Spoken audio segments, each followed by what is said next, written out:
आदाब, क्या हाल चाल है। महशर बदायूनी साहब एक शायर गुजरे हैं और आज उनका एक इत्तेफाक से गज़ल उनकी मेरे सामने आ गई और मुझे उसका एक शेर बड़ा पसंद आया, तो मैंने सोचा उसके दो तीन अशआर आपको सुनाऊं। तो अर्ज़ है कि झूठे इकरार से इनकार अच्छा, झूठे इकरार से इनकार अच्छा, तुमसे तो मैं ही गुनहगार अच्छा।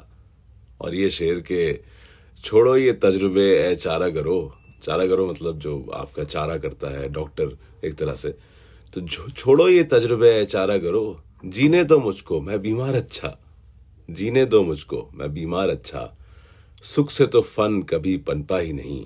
ये शायद जो लिखते हैं उससे रिलेट कर सकते हैं इस बात से।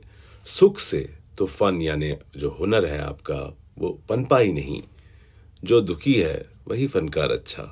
तो शायद फन के लिए दुख की ज़रूरत होती है और मैं इस बात से इंटायरली एग्री नहीं करता, लेकिन हाँ ये ज़रूर कहूँगा कि फ़न के लिए या शायरी के लिए या किसी भी आर्ट के लिए आपको थोड़े बहुत किसी न किसी एहसास की या इमोशन की ज़रूरत ज़रूर होती है।